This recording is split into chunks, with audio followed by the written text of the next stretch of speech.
Magkaiba tayo ng buhay. Di mo pa nakikita. Iba ang patutunguhan mo sa patutunguhan ko. Hindi ko makakaya pag nawala ka.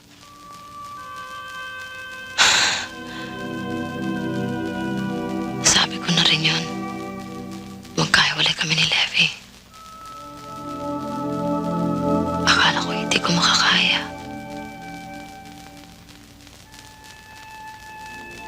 Pero ang lahat ng bagay, makakaya.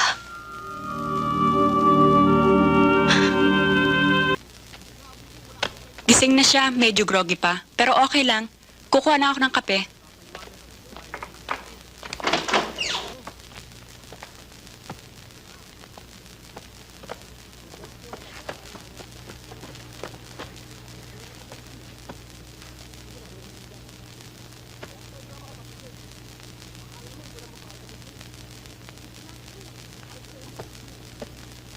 Inumin mo muna tong kape mo. Thank you.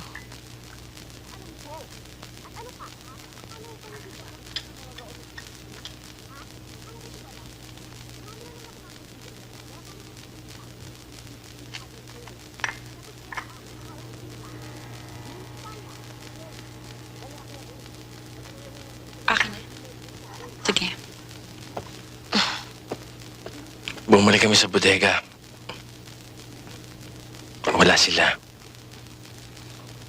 Wala ang katawan ng inay mo at ang itay mo.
Kailangan maghanda na tayo ng dapat nating gawin. Sorry, Jonathan, ha? Pati ikaw, pamilya mo, pati mga kaibigan mo nadadamay. Saan pa naman ako damay eh. Hindi kita pababayaan.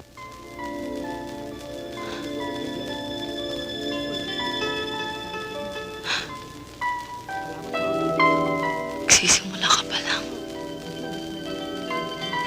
Habang may panahon, magsimula ka ng tama. Ng malinis.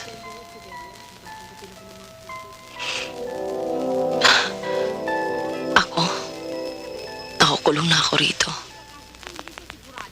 Hindi na ako makakatakas. Pareho lang kami ni Levi. Kahangalan na para sa amin ang tumakas.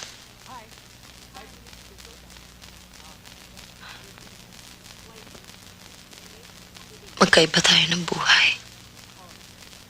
Di mo pa nakikita. Iba ang patutunguhan mo sa patutunguhan ko. Hindi ko makakaya pag nawala ka.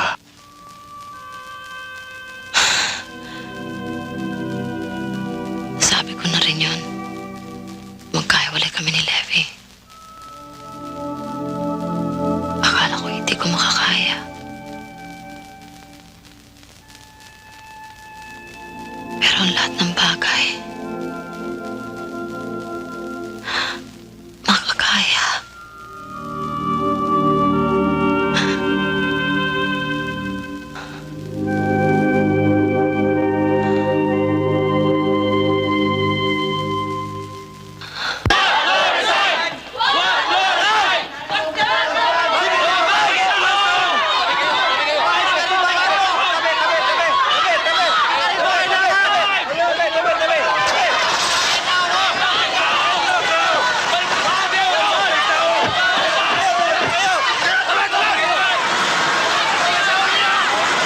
Edmundo, huwag kang mag-alala. Pwede bang hindi ako mag-alala? Nagrarally mga tao. Paimbestigal ako ng Council on Good Government. Sinasamantala ng si Morales ang mga issue laban sa akin para siraan ako sa mga taong bayan. Pag nakausapan lang si Rachel, sasambulat ang lahat at tuluyan na ako masira. Maski noon pa, sira ka na. Sinabi ko na kasi sa'yo, tigilan mo na yung kakatihan mo. Pero hindi bale, pasasaan ba't makikita rin ni na Falcon si Rachel? Mapapatay nga, Chef. Pero paano pag nabulgar na ako? Hindi lang ako matalo sa eleksyon, baka makulong pa ako. Rachel yun?